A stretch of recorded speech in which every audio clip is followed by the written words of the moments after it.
एक ऐसी कहानी जो आपके होश ही नहीं बल्कि आपके पैरों तले की जमीन हिलाकर रख देगी।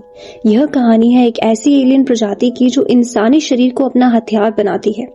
पार्ट 2 के खतरनाक घटनाओं के बाद सबको लगता था कि एलियन प्रजाति का अंत हो चुका है, लेकिन नहीं, असली खेल अब शुरू होता है, क्योंकि इस बार सामने आती है ईव, जो अभी जिंदा थी, और कुछ ऐसे स्पीशीज जिन्हें हाइब्रिड कहा जाता है, जो आगे चल के बहुत खतरनाक साबित होते हैं। और तभी हमें पता चलता है कि ईव ने एक बच्ची सारा को जन्म दिया है, जो आगे चल के खतरे में पड़ जाती है, क्योंकि हाफ ब्रीड स्पीशीज एक ऐसी बीमारी से जूझने लगती है जिसका इलाज ढूंढने के लिए वो कई इंसानी साइंटिस्ट की जान लेती है, और बीमारी की वजह से अपनी प्रजाति को खत्म होते देख वो सारा के साथ जबरदस्ती संभोग करने की कोशिश करता है। जब सब वैज्ञानिक और कॉलोनल हाफ ब्रीड को रोकने की कोशिश करते हैं तो शुरू होता है मौत, धोखे, म्यूटेशन और कुछ रहस्यों का ऐसा खेल जहां हर गलत कदम इंसानियत की आखिरी सांस बन सकता है। तो तैयार हो जाइए एक्शन, थ्रिलर, स्काई-फाई और डार्क रोमांस से भरी स्पीशीज 3। दोस्तों, आपसे निवेदन है कि इस कहानी को बेहतर समझने के लिए पार्ट 2 जरूर देखें। तो कहानी स्पीशीज के पार्ट 3 की ओर आगे बढ़ती है, जहां हम वापस उसी एम्बुलेंस पर फोकस करते हैं जो स्पीशीज 2 की एंडिंग में ईव की लाश को लेकर जा रही थी। आर्मी द्वारा ईव की लाश को ले जाया जा रहा था और ऊपर से हेलीकॉप्टर में मौजूद आर्मी के जवान एम्बुलेंस पर नजर रखे हुए थे ताकि लाश किसी गलत हाथों में ना पड़े। तभी हेलीकॉप्टर से आवाज आती है कि वो एम्बुलेंस का सिग्नल खो चुके हैं। इसलिए एम्बुलेंस को चला रहे डॉक्टर एबॉट के साइड में बैठा आदमी कहता है, शायद हमने गलत रास्ते गाड़ी मोड़ ली है। डॉक्टर एबॉट मन ही मन बोलता है, आज शायद मेरा आखिरी दिन हो, क्योंकि आज मुझे किसी तरह ईव की लाश चुरानी है। पर क्या फर्क पड़ता है, पहले भी बहुत से लोगों ने उस खूबसूरत शरीर को पाने के लिए अपनी जान गंवाई है, और उनसे हमेशा एक ही बात सुनने को मिली है कि ईव का इंसानी हिस्सा बहुत खूबसूरत था। पर क्या उतना ही उसका एलियन रूप भी अनोखा था? क्या यह बात वो लोग समझ पाए जिन्हें ईव ने मारा था, जिन्होंने ईव को बनाया? क्या वो कभी ईव की असली काबिलियत समझ पाए? उसे जितनी बार वापस बनाया गया उसने उतनी ही बार तबाही मचाई, क्योंकि कोई भी उसके मकसद को समझकर उसका सही इस्तेमाल करते हुए इंसानों की प्रगति नहीं कर पाया। पर अब मेरी बारी है ईव की बॉडी और उसके मर रहे डीएनए को लेकर कुछ बेहतर बनाने की कोशिश करने की, कुछ ज्यादा प्योर बनाने की। तभी शायद हम समझ पाएंगे कि इन एलियन स्पीशीज की धरती पर आने की असली मकसद क्या था। मन ही मन ये बातें करते हुए डॉक्टर एबॉट जानबूझकर गाड़ी को गलत रास्ते ले जाता है, और यह बात का यकीन जैसे ही बाजू में बैठे आदमी को हो जाती है, वो डॉक्टर एबॉट को गाड़ी रोकने कहता है। इसलिए डॉक्टर एबॉट उसको बंदूक दिखाते हुए गाड़ी से निकलने को कहता है, और तभी पीछे से वो पैट्रिक का स्पीशीज बचा, जो पैट्रिक ने दूसरी लड़कियों के साथ संभोग करके पैदा किया उन बच्चों में से एक था, और जो एम्बुलेंस में पहले से छुपा हुआ था वो पीछे से हमला करके उस आदमी को मार देता है, जिससे डॉक्टर एबॉट भी डर जाता है। पर वो हिम्मत करके पीछे ईव की लाश को लेने जाता है। तभी ईव अचानक जिंदा होती है और तभी वो अपने पेट में हलचल महसूस करती है। इसलिए जब वो देखती है तब उसे पता चलता है कि वो प्रेग्नेंट है और उसका पेट तुरंत बड़ा होने लगता है। यह देखकर पैट्रिक का बच्चा ईव पर हमला करके उसे मारने लगता है, क्योंकि ईव की वजह से बच्चे का पिता पैट्रिक मारा गया था, और उस बीच ईव का बच्चा भी बाहर आता है। पर तभी पैट्रिक का बच्चा ईव को मार देता है, और जब वो ईव के बच्चे को भी मारने जाता है तो देखता है कि बच्चा वहां नहीं था। दूसरी तरफ मिलिट्री एम्बुलेंस को ढूंढ लेती है, और तभी हम डॉक्टर एबॉट को ईव के बच्चे को मिलिट्री और पैट्रिक के बच्चे से बचाकर ले जाते देखते हैं। दूसरी तरफ कॉर्नल घटनास्थल पर पहुंचकर एम्बुलेंस के हर कोने की अच्छे से जांच करते हुए जलाने बोलता है, ताकि किसी को स्पीशीज के बारे में पता ना चले, और ईव की लाश को ऑटोप्सी में टेस्ट करके भेजने के लिए एक सोल्जर से कहता है। अब हमने कुछ दिनों बाद का सीन दिखाया जाता है, जहां हम डॉक्टर एबॉट को कॉलेज में बच्चों को पढ़ाते देखते हैं। जब वो घर वापस आता है तो उसे अपनी बिल्ली मरी हुई मिलती है, जिसे देखकर वो समझ जाता है कि यह ईव के बच्चे का काम है। जब वो अपने अंडरग्राउंड लैब में जाता है तब लैब का दरवाजा खुला देखकर डर जाता है। तभी पीछे से एक छोटी लड़की आती है, जो और कोई नहीं ईव की बच्ची थी, जो डॉक्टर एबॉट को देखकर कहती है, मुझे भूख लगी है। भूख तो लगेगी ही, क्योंकि तो कुछ दिनों में ही बड़ी जो हो गई है, पर आखिर तो बाहर आई कैसे? डॉक्टर एबॉट पूछता है। तब बच्ची हाथ में पकड़ा वायर का टुकड़ा दिखाती है। फिर जब दोनों खाना खा रहे होते हैं तब वो बच्चे के एक खाने के डिब्बे पर सारा लिखा देखती है, जो नाम उसे पसंद आता है, इसलिए डॉक्टर एबॉट बच्ची का नाम सारा रखता है। दरअसल सारा हर दिन 6 इंच से बढ़ने लगी है, इसलिए डॉक्टर भी बच्ची का नाम रखना भूल गया था। फिर जब डॉक्टर सारा को सुलाने जाता है तब वो बोलता है कि मैं तुझे लैब में बंद नहीं करूंगा, पर तुझे प्रॉमिस करना होगा कि तू कभी घर से बाहर नहीं जाएगी, क्योंकि बाहर खतरनाक लोग रहते हैं। तू एक स्पेशल लड़की है जो स्पीशीज प्रजाति की 3rd जनरेशन है। मेरे कलीग ने तेरी प्रजाति पर खोज करने के लिए कई एक्सपेरिमेंट किए जिनकी उन्हें भारी कीमत चुकानी पड़ी, पर मैं तेरे साथ ऐसा नहीं करूंगा क्योंकि तू मेरे लिए मेरी बच्ची जैसी है। मैं तो बस उस मैसेज को जानना चाहता हूँ जो तुम्हारे भीतर छुपा है। अगर तुम्हें धरती पर भेजा गया है तो जरूर कुछ वजह होगी, मुझे वही जानना है, पर अभी नहीं, जब भी तुम्हारी मर्जी होगी तभी बता देना। यह कहते हुए डॉक्टर बच्ची को सुलाकर चला जाता है। सीन चेंज होता है। कॉलोनल ऑटोप्सी में ईव की लाश की रिपोर्ट चेक करने जाता है। तब उसे पता चलता है कि ईव प्रेग्नेंट थी और उसने बच्चे को जन्म दिया, जो सुनकर कॉलोनल शॉक हो जाता है और वहां से ऑटोप्सी टेक को ईव की बॉडी पर सभी टेस्ट रिपोर्ट चलाने बोलता है। सीन चेंज होता है और हम डॉक्टर एबॉट को कॉलेज के अपने ऑफिस में देखते हैं। तभी एक आदमी बहुत बीमार हालत में आता है और सारा के बारे में पूछने लगता है। डॉक्टर एबॉट डरे हुए अवस्था में होता है क्योंकि उसे डर था कहीं आदमी सारा को ढूंढकर उसे मार न दे, इसलिए वो झूठ कहता है कि वो बच्चा एक लड़का है और हाफ ब्रीड है तेरी तरह। आदमी की हालत देखकर डॉक्टर एबॉट एम्बुलेंस बुलाने लगता है, जिस पर आदमी कहता है, लगता है डॉक्टर तूने मुझे पहचाना नहीं। और यह कहते हुए आदमी अपना शर्ट फाड़ता है क्योंकि उसकी सांस फूलने लगती है और कहता है, मैं वो एम्बुलेंस का वो बच्चा हूँ जिसने ईव को मारा था और जिसका बच्चा तू चुरा कर भागा था। मैं वही बच्चे की तलाश में हूँ। मेरे जैसे और भी हैं जो इस जानलेवा बीमारी से जूझ रहे हैं। क्या तेरे जैसे और भी हैं? डॉक्टर एबॉट चौंकते हुए पूछते हैं। हाँ, मेरे प्रजाति के कुछ और लड़कियां हैं, आदमी कहता है। तभी आदमी की बिगड़ती हालत देखकर डॉक्टर उसका इलाज करने की कोशिश करता है, पर दवाई का कोई असर नहीं होता, बल्कि इन्फेक्शन और बढ़ने की वजह से आदमी के कान नीचे गिरता है और उसकी बॉडी से अजीब केमिकल बाहर निकलने लगता है और शरीर में मौजूद टेंटिकल्स पेट फाड़कर बाहर आते हैं और उसकी मौत हो जाती है। डॉक्टर ये घटना देखकर शॉक हो जाता है, इसलिए वो अपने एक स्टूडेंट डीन से मिलने जाता है जो इस फैलती हुई बीमारी को रोकने में मदद कर सके। पहले तो डीन नहीं मानता, पर जब डॉक्टर उसे कहता है कि तुम्हारे प्रोजेक्ट की फंडिंग जो डॉक्टर टर्नर ने रोकी है मैं तुझे दे सकता हूँ अगर तू मेरे साथ काम करेगा तो।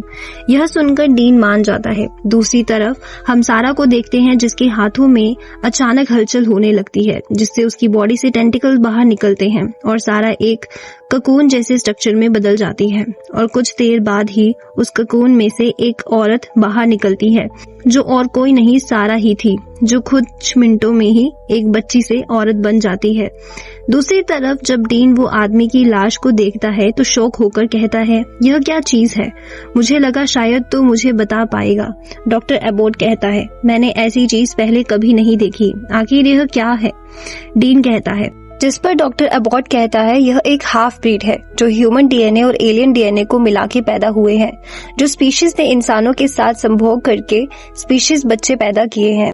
उन सब में जेनेटिक डिसऑर्डर हो गया है, जिस वजह से वो सभी हाफ ब्रीड स्पीशीज की बॉडी ये गलत जीन्स की वजह से आम बीमारियों के सामने बहुत कमजोर बन चुके हैं। इसी जेनेटिक खराब की वजह से यह पूरी स्पीशीज खत्म होने के कगार पर है। अगर ये मुझे ट्रैक कर सकता है तो बाकी स्पीशीज भी कभी भी आ सकते हैं जो इसे भी ताकतवर होंगे। मैं एक perfect disease proof alien species बनाना चाहता हूँ, पर पहले मैं इसको काट कर इसका वीक ह्यूमन डीएनए निकालूंगा और एक प्योर एलियन डीएनए स्ट्रेन बनाऊंगा। बाकी साइंटिस्ट सिर्फ डीएनए सीक्वेंस करते हैं, मैं इससे डीएनए का इस्तेमाल करके कुछ नया बनाऊंगा जिससे साइंस की दुनिया में मेरा नाम मशहूर हो जाए और साथ ही तेरा भी। अब चल, हमें इस बॉडी को टुकड़ों में काट कर यहाँ से निकालना होगा। दूसरी तरफ डॉक्टर टर्नर डॉक्टर एबॉट के घर जासूसी करने आता है ताकि उसके चल रहे सीक्रेट एक्सपेरिमेंट्स का पता लगा सके। तभी उसकी नजर डॉक्टर एबॉट की अंडरग्राउंड लैब पर पड़ती है, इसलिए वो घर के अंदर घुसने की कोशिश करता है। दूसरी तरफ सारा, जो अब एक अडल्ट औरत बन चुकी थी, उसके अंदर अब अपनी माँ ईव के जैसे संभोग करने की इच्छा जागने लगती है। इसलिए वो उसके प्रजाति के मेल स्पीशीज को ढूंढने का सोचती है ताकि वो अपनी प्रजाति को आगे बढ़ा सके। इसलिए उसने भी एक सुंदर और आकर्षित महिला का रूप लिया था जिससे कोई भी पुरुष उसे देखते ही उसकी ओर आकर्षित हो जाए और उसके पास खींचा चला जाए। जैसे ही वो घर से बाहर निकलने लगती है, सामने से डॉक्टर टर्नर दरवाजा खोलकर अंदर आता है और तभी उसकी नजर सारा पर पड़ती है जो बिना कपड़ों के वहां खड़ी होती है, जिसे देखकर डॉक्टर टर्नर अपनी आंखें बंद करके सॉरी कहते हुए जाने लगता है। पर तभी सारा कहती है, क्या मैं आकर्षित नहीं लग रही? नहीं नहीं, तुम बहुत ज्यादा आकर्षित हो, डॉक्टर टर्नर कहता है। यह सुनते ही सारा डॉक्टर टर्नर को अपने पास खींचकर उसकी शर्ट निकालने लगती है, पर तभी सारा महसूस करती है कि उसे डॉक्टर टर्नर के साथ इंटीमेट होने की इच्छा नहीं हो रही। इसलिए वो डॉक्टर टर्नर को आगे बढ़ने से रोकते हुए कहती है, मैं तेरे साथ इंटीमेट नहीं हो सकती क्योंकि मेरा मूड नहीं हो रहा, तो तू जा सकता है और जाते समय दरवाजा बंद कर जाना। जो सुनते ही डॉक्टर टर्नर सारा के इस हरकत से गुस्सा होता है क्योंकि सारा ने उसका मूड खराब कर दिया था, जिस वजह से वो वापस जाकर सारा के साथ जबरदस्ती करने लगता है, जिसका अंजाम बहुत बुरा होता है। डॉक्टर टर्नर की इस हरकत से सारा अपने स्पीशीज रूप में आकर अपने एलियन ताकतों से डॉक्टर टर्नर को बेरहमी से मार देती है। तभी वहां डॉक्टर एबॉट डीन के साथ उस हाफ ब्रीड की लाश को लेकर पहुंचता है। तभी उसकी नजर डॉक्टर टर्नर की गाड़ी पर पड़ती है, इसलिए वो तुरंत अंदर डॉक्टर टर्नर को रोकने जाता है। तभी उसे सामने ककून दिखता है, जिससे वो समझ जाता है कि सारा अब बड़ी हो चुकी है। इसलिए वो सारा को हर जगह ढूंढने लगता है, पर सारा उससे पहले ही खिड़की से बाहर निकलकर जा चुकी थी। ढूंढते ढूंढते डीन को डॉक्टर टर्नर की लाश मिलती है, जो देखकर डीन डर जाता है और पुलिस को बुलाने लगता है। तभी डॉक्टर अबॉट उसे रोकते हुए कहता है कि क्या तुम्हारी इस बात पर पुलिस विश्वास करेगी कि एक एलियन स्पीशीज ने डॉक्टर टर्नर को मारा है? वो पहले तुझे अरेस्ट करेगी क्योंकि तेरा डॉक्टर टर्नर के साथ झगड़ा हुआ था प्रोजेक्ट की फंडिंग को रोकने की वजह से। यह सुनते ही डीन रुक जाता है और अबॉट के साथ काम करने से मना करते हुए वहां से जाने लगता है, जिस पर डॉक्टर अबॉट उसे रोकते हुए कहता है, प्लीज अभी मत जाओ, मुझे तुम्हारी जरूरत है। सारा अभी बहुत सारे एग्स देगी और ये सही वक्त है जब हम साइंस की मदद से कुछ अनोखा चीज बना सकते हैं जिससे साइंस की दुनिया में हमारा नाम हो जाएगा। जिस पर डीन कहता है, ठीक है, पर मुझे इस प्रोजेक्ट की सक्सेस पर हाफ क्रेडिट चाहिए। यह बात सुनकर डॉक्टर अबॉट शॉक हो जाता है, पर उसके पास और कोई चारा नहीं था, इसलिए वो डीन की बात मान लेता है। जिसके बाद दोनों डॉक्टर टर्नर की बॉडी और गाड़ी को ठिकाने लगाने चले जाते हैं। दूसरी तरफ सारा एक पार्टी में जाती है इस उम्मीद से कि उसे वहां कोई मेल स्पीशीज मिल जाएगा, मगर उसमें भी वो नाकामयाब होती है और वापस घर लौट आती है। दूसरे दिन जब डीन डॉक्टर अबॉट के घर आता है, तब सारा उसे चोर समझकर हमला करती है, पर जैसे ही उसे समझता है कि वो डॉक्टर अबॉट के लिए काम करता है, सारा उसे छोड़ देती है। फिर जब डीन डॉक्टर अबॉट को सारा के साथ पहली मुलाकात के बारे में बताता है, डॉक्टर उसे कहता है जितना हो सके उतना सारा से दूर रहना और उसे कभी पता नहीं चलना चाहिए हम साइंस के लिए उसका इस्तेमाल कर रहे हैं। हम बस उसकी प्रजाति में फैली बीमारी को ठीक करने के लिए एक्सपेरिमेंट कर रहे हैं, उसे यही लगना चाहिए।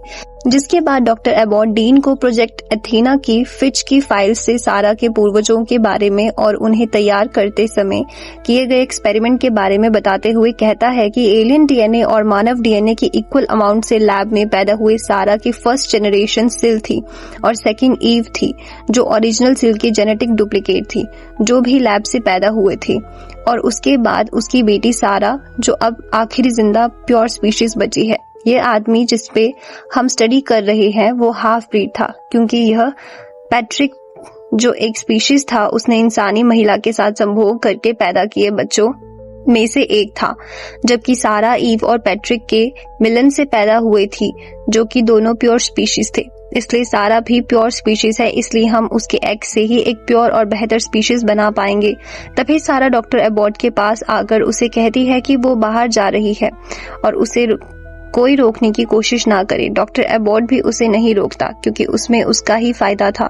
जब सारा एक होटल के पास पहुंचती है तो वो एक मेल स्पीशीज को सामने वाले होटल के आसपास महसूस करती है, इसलिए वो होटल में जाकर उसका इंतजार करती है और जैसे ही वो आता है तो दोनों एक दूसरे से अट्रैक्ट होते हैं और दोनों इंटीमेट होने लगते हैं। पर तभी सारा को महसूस होता है कि वो मेल स्पीशीज भी इन्फेक्शन से बीमार है, इसलिए वो तुरंत उसे अपने आप से दूर कर देती है। मेल हाफ ब्रीड उसके आगे गिड़गिड़ाने लगता है है कि वो बीमार नहीं है और वो उसे ऐसे छोड़ के ना जाए, पर सारा उसकी कोई बात नहीं सुनती और वहां से चली जाती है, जिससे वो मेल हाफ ब्रीड गुस्सा हो जाता है। जब सारा घर वापस लौट आती है तब डीन सारा के साथ बातचीत करके कुछ वक्त बिताने लगता है, क्योंकि वो सारा को पसंद करने लगा था। फिर थोड़ी देर बाद जब डीन अपने रूम पर पहुंचता है तो वो देखता है कि उसका दोस्त डेटिंग वेबसाइट पे किसी लड़की के प्रोफाइल को देख रहा है, जिसमें उसे अमेलिया नाम की लड़की की कुछ अजीब डिमांड दिखाई देती है, जो किसी बायोकेमिस्ट को डेट करना चाहती थी। यह सुनकर डीन और उसका दोस्त शॉक हो जाते हैं, पर डीन समझ चुका था कि यह लड़की हाफ ब्रीड स्पीशीज हो सकती है जो अपना इलाज करवाना चाहती है, इसलिए डीन अपने रूममेट पर गुस्सा होकर पीसी बंद कर देता है। दूसरी तरफ मिलिट्री के टेक टीम को भी इंटरनेट पर छानबीन के दौरान अमेलिया की प्रोफाइल मिलती है, जिसमें लिखी गई रिक्वायरमेंट अथीना से मिल रही थी। इसलिए टेक टीम के आदमी तुरंत कॉलोनल को बताता है और कहता है इस लड़की ने डेटिंग करने के लिए जो रिक्वायरमेंट मेल से मांगी है वो सब डिटेल्स प्रोजेक्ट अथीना से मिल रही है, जो प्रोजेक्ट बंद हो चुका है। जिस पर कॉर्नल कहता है यह लड़की मुझे किसी भी हालत में चाहिए। सीन चेंज होता है और हम सारा को देखते हैं, जिसे डॉक्टर अबॉट ने ब्लड टेस्ट के लिए बुलाया था, इसलिए वो टेस्ट के लिए लैब में आती है और अपना गाउन निकालते हुए डीन के सामने जाकर बैठ जाती है। डीन उसे इस अवस्था में देखकर शर्माने लगता है। जब डॉक्टर सारा का ब्लड टेस्ट लेने लगता है तब सारा डॉक्टर को रोकते हुए कहती है अगर डीन मेरा टेस्ट लेगा तो मैं ज्यादा कंफर्टेबल महसूस करूंगी, इसलिए डॉक्टर डीन को टेस्ट लेने कहता है।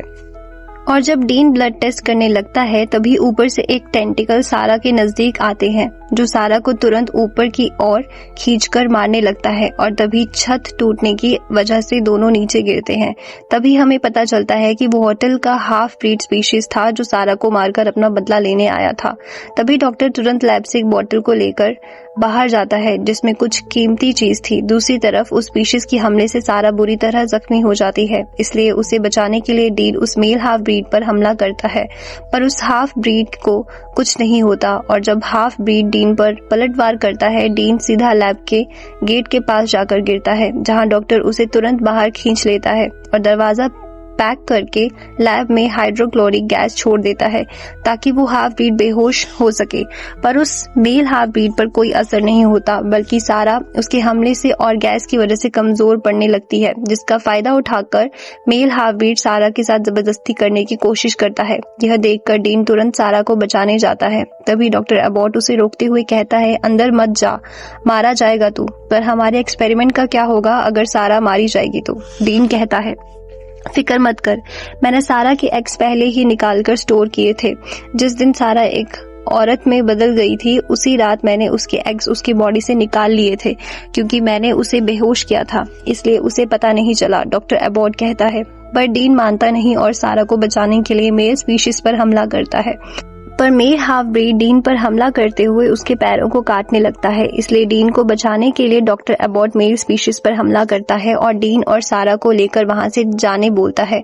तभी मौका देखकर डॉक्टर अबॉट भी वहां से भागने की कोशिश करता है, पर मेल हाफ ब्रीड उसे अपनी ओर खींचकर अपने टेंटिकल से मार देता है और तभी हाफ ब्रीड भी बीमारी की वजह से मारा जाता है। जब डीन डॉक्टर के पास उसे बचाने जाता है तभी डॉक्टर उसे बोलता है मुझे बचाने की कोई फायदा नहीं, तो सारा को लेकर यहाँ से चला जा, क्योंकि इससे भी और डेंजरस हाफ ब्रीड स्पीशीज वापस सारा पर अटैक करने आएंगे, इसलिए उसके एग्स लेकर दूर जाओ और उसके एग से कुछ बेहतर स्पीशीज तैयार करो। यह कहते हुए डॉक्टर मर जाता है, पर डीन ऊपर जाकर सारा को डॉक्टर के सीक्रेट एक्सपेरिमेंट के बारे में सब सच बताते हुए कहता है तू एक आखिरी प्योर स्पीशीज बची है, इसलिए डॉक्टर अबॉट तेरे अंडों से और बेहतर स्पीशीज बनाना चाहते थे, पर मैं ऐसा कुछ नहीं करना चाहता जो करने में तुम्हारी परमिशन नहीं होगी। अब जल्दी अपना सब सामान ले लो, हमें यहाँ से दूर जाना होगा जहाँ कोई तुम्हें ढूंढ ना सके। यह कहकर डीन डॉक्टर की लाश को जलाने जाता है और तब वो वापस आता है तो सारा वहाँ नहीं होती। जब वो उसे ढूंढते हुए एक जगह पहुँचता है जहाँ सारा एक सुंदर ड्रेस पहनकर डीन के सामने आती है और कहती है मुझे पता है तू मुझसे बहुत प्यार करता है, तो क्यों ना डॉक्टर अबॉट के काम को हम आगे बढ़ाएं। यह कहते हुए सारा डीन को किस करने लगती है, पर डीन उसे रोकते हुए कहता है तो आखिर यह सब क्यों कर रही है, तो इंसानों के साथ इंटीमेट नहीं होती है। यह मैं जानता हूँ, आखिर तू चाहती क्या है, बता दे। पर सारा कुछ नहीं कहती, इसलिए डीन वहां से चला जाता है। जब डीन अपने रूम में पहुंचता है तब उसे पता चलता है कि उसके रूममेट हेस्टिंग वो डेटिंग वेबसाइट की लड़की अमेलिया, जो उसे पसंद आई थी, जिसके साथ वो डेट करना चाहता था, वो उसे डीन की पर्सनल डायरी के नोट्स, जिसमें सारा के ऊपर हो रहे रिसर्च की पूरी जानकारी थी, उसकी कॉपी अमेलिया को भेज देता है। दरअसल अमेलिया भी हाफ ब्रीड एलियन थी। हाफ ब्रीड एलियन होने के कारण वह भी बीमारी से जूझ रही थी और इसलिए वो किसी बायोकेमिस्ट को सिर्फ इसलिए डेट करना चाहती थी ताकि वो बायोकेमिस्ट की हेल्प से अपनी बीमारी को ठीक कर सके। डीन भी यह बात समझ चुका था और जब उसे पता चलता है कि हेस्टिंग ने अपनी ईमेल भी अमेलिया को दिया है तो वो उस पर बहुत गुस्सा हो जाता है और उसका अंजाम यह होता है कि दूसरे दिन अमेलिया हेस्टिंग को ट्रैक करते हुए हॉस्टल के पास पहुंचती है और पास वाले पेट्रोल पंप पर फ्यूल भरने रुकती है। और जब वो फ्रेश होने वॉशरूम जाती है तब हम देखते हैं कि उसकी बॉडी में भी इन्फेक्शन फैलने लगा था। तभी पंप का ओनर वॉशरूम में घुसकर वॉशरूम का दरवाजा बंद करके अमेलिया के साथ जबरदस्ती करने की कोशिश करता है। पहले तो अमेलिया उसे ऐसा करने से मना करती है, फिर जब आदमी अपनी हद पार कर देता है तो अमेलिया भी उसके साथ इतनी बुरी तरह इंटीमेट होती है कि वो दर्द से तड़पने लगता है। तभी अमेलिया अपनी टेंटिकल्स निकालकर उसे मार देती है और फिर वहां से चली जाती है। वॉशरूम के बाहर खड़े उसके दोस्त जब अंदर उस आदमी को मिलने अंदर आते हैं तो उसके दिमाग में हुए होल को देखकर डर जाते हैं। अमेलिया वहां से सीधा हॉस्टल जाती है और हेस्टिंग के रूम को ढूंढते हुए वहां पहुंच जाती है और फिर सीधा फ्रेश होने चली जाती है और आते समय वो बिना कपड़ों के आती है ताकि वो हेस्टिंग को अपनी ओर आकर्षित करके अपना इलाज ढूंढने में मजबूर कर सके। रूम में आकर वो कपड़े निकालते हुए हेस्टिंग से कहती है, तेरी लैब किधर है, मुझे दिखा और जो एक्सपेरिमेंट के डिटेल्स तूने भेजे थे मुझे वो सब देखने हैं और फिर तुझे तेरा इनाम मिल जाएगा। जिस पर हेस्टिंग डर जाता है क्योंकि उसका झूठा पकड़े जाने वाला था। हेस्टिंग डर के मारे कहने लगता है, देख अमेलिया, वो सब झूठे डिटेल्स थे जो मैंने तुम्हारे साथ डेट पर जाने के लिए भेजे थे, वो झूठ नहीं था। मैं बेवकूफ नहीं हूँ, मुझे सब सच पता, वरना मेरे से बुरा कोई नहीं होगा, अमेलिया कहती है। दूसरी तरफ डीन भी वहां आता है और रूम का दरवाजा खुला देखकर सवध हो जाता है। तभी उसे सामने लगे शीशे में अमेलिया दिखती है जो अपना इन्फेक्शन देख रही थी, जिससे देखकर डीन समझ जाता है कि वो हाफ ब्रीड है, इसलिए वो बचकर भागते हुए एक जगह जाकर छुप जाता है। पर अमेलिया डीन को महसूस कर लेती है और ढूंढते हुए उस तक पहुंचने ही वाली थी कि तभी उसे सारा को आसपास महसूस करती है, इसलिए वो तुरंत हेस्टिंग को खींचकर अपने साथ लेकर सारा से मिलने चली जाती है। जिससे ही डीन हेस्टिंग को बचाने के लिए निकलता है। उसका सामना मिलिट्री कर्नल से होता है जो उसे पूछता है कि आखिर तेरे रूममेट को यह स्पीशीज ने किडनैप क्यों किया और यह क्या चाहती है, मुझे सच सच बता। जिस पर डीन उसे पूरी कहानी बता देता है। कॉलोनल यह सुनकर हैरान हो जाता है और कहता है, दरअसल देश को पहले 2 प्रोजेक्ट्स सिल और ईव से $700 मिलियन का नुकसान हुआ था और अब देश और नुकसान नहीं अफोर्ड कर सकता, इसलिए मैं किसी की मदद नहीं ले सकता यह हाफ ब्रीड को मारने में, इसलिए हमें अनऑफिशियली इन स्पीशीज को अपनी नस्ल आगे बढ़ाने से रोकना होगा। चलो तुम्हारे रूम में स्पीशीज को मारने का हथियार ढूंढते हैं। कोरोना डील को डॉक्टर एबॉट के डाटाबेस को हैक करके सारा की वीकनेस ढूंढने बोलता है। बहुत ढूंढने पर भी उन्हें कुछ मिलता नहीं। तभी डीन कहता है, हाफ ब्रीड को एक तरीके से मार सकते हैं, हाइड्रोक्लोरीन गैस से उनके इन्फेक्शन को बढ़ाकर, और फिर यह तरकीब आजमाने वो दोनों डॉक्टर एबॉट के लैब की ओर निकलते हैं। दूसरी तरफ अमेलिया सारा को लेकर डॉक्टर एबॉट के लैब में आती है और हेस्टिंग को बीमारी का इलाज ढूंढने के लिए मजबूर करती है क्योंकि उसकी बॉडी का इन्फेक्शन अब बढ़ते जा रहा था। दूसरी तरफ सारा अमेलिया को छोड़कर जाने लगती है, यह कहते हुए कि यह बीमारी का इलाज ढूंढना उसकी प्रॉब्लम नहीं है। जिस पर अमेलिया उसे रोकते हुए कहती है, आज यह बीमारी हमें हुई है, कल तुम्हें हो सकती है, इसलिए रुक जाओ, क्या पता तुम्हारे इम्यून सिस्टम में इसका इलाज छुपा हो। जिस पर सारा मान जाती है और तभी कॉलोनल गैस खिड़की द्वारा लैब में फेंकता है, जिससे अमेलिया को तकलीफ होने लगती है। गैस की वजह से इन्फेक्शन अमेलिया के फेस तक पहुंच जाता है और इस परिस्थिति का फायदा उठाकर हेस्टिंग सारा की एक्स की बोतल को लेकर वहां से भाग निकलता है और फिर डीन के साथ गाड़ी में बैठकर सब वहां से पावर प्लॉट वाली बिल्डिंग में पहुंचते हैं जहां डीन पहले काम किया करता था। क्लाइमेक्स की शुरुआत होती है पावर प्लांट के अंदर, जहां डीन, हेस्टिंग और कॉलोनल यह लोग एक प्लान बनाते हैं अमेलिया और सारा को मारने का, सारा के एक्स के जरिए, क्योंकि यह जानते थे एक्स का पीछा करते हुए दोनों आएंगे। यह तीनों जिसका एक ही मकसद होता है, एलियन रेस का रिप्रोडक्शन सिस्टम हमेशा के लिए खत्म कर देना। और वैसा ही होता है। सारा एक्स का पीछा करते हुए पावर प्लांट में घुसकर एक्स को कोलोनल और हेस्टिंग से छीनने की कोशिश करती है, पर तभी कोलोनल एक्स की बोतल डीन के पास फेंकता है। डीन एक्स को लेकर अंदर पावर प्लांट के ऊपर वाले प्लेटफॉर्म पर पहुंच जाता है, जहां नीचे रिएक्टर कोर जल रहा होता है, जो किसी भी चीजों को सेकंड्स में जलाकर राख कर सकता है।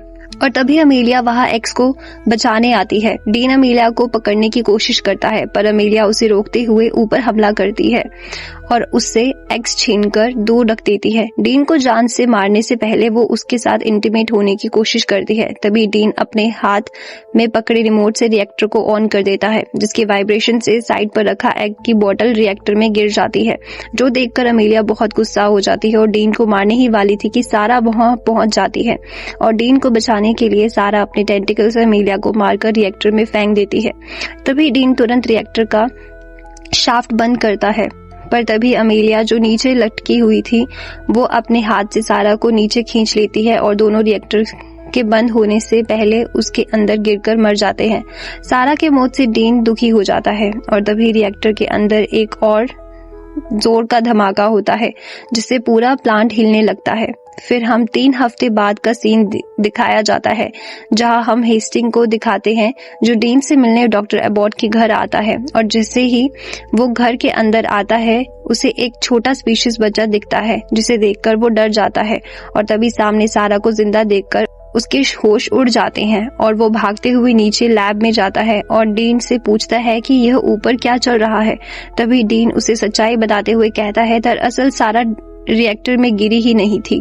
जब मैं अपने साइड की रेलिंग की ओर देखता तो मुझे सारा लटकी हुई दिखाई दी, पर तूने अगर इससे पकड़ा नहीं तो यह बच्चे पैदा करके धरती पर और तबाही मचा देगी। हेस्टिंग कहता है, फिक्र मत कर, वो यहाँ से बहुत दूर चली जाएगी, क्योंकि मैंने उसे वो दे दिया है जो उसे चाहिए था। सारा को इतने दिनों से एक साथी चाहिए था, इसलिए मैंने हाफ ब्रीड के खराब डीएनए को निकालकर उसे एक नया स्पीशीज बच्चा बनाया है, जो कुछ दिनों में बड़ा आदमी हो जाएगा और इस तरह सारा को उसके प्रजाति का एक साथी मिल जाएगा, जिसके साथ वो इंटीमेट हो सकेगी।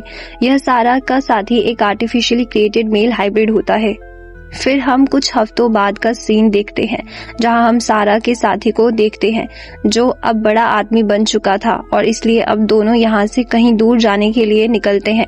तभी डीन सारा को रोकते हुए उससे एक सवाल पूछता है, पावर प्लांट में जब तुम्हारा एक्स नीचे गिर गए थे, तेरे पास कोई वजह नहीं थी मुझे जिंदा रखने की, फिर तूने मुझे क्यों नहीं मारा? तूने मुझे बचाया क्यों अमेलिया से?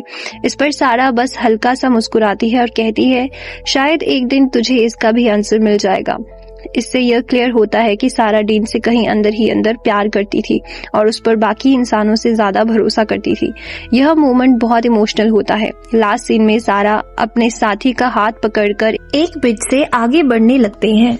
डीन और हेस्टिंग उन्हें जाते हुए देखते हैं। तभी हेस्टिंग दुआ करता है कि ये दोनों मिलकर हमारी अर्थ को एलियन से नहीं भर देंगे। तभी डीन बोलता है, वो मेल हाइब्रिड को मैंने स्टेराइल बनाया, यानी वो किसी को प्रेग्नेंट नहीं कर सकता। यह सुनते ही हेस्टिंग्स मुस्कुराने लगता है और इसी के साथ स्पीशीज पार्ट 3 खत्म होता है। दोस्तों, अगर आपको वीडियो पसंद आया हो तो प्लीज वीडियो को लाइक, शेयर और चैनल को सब्सक्राइब जरूर करें। मिलते हैं अगले वीडियो में, तब तक के लिए बाय बाय।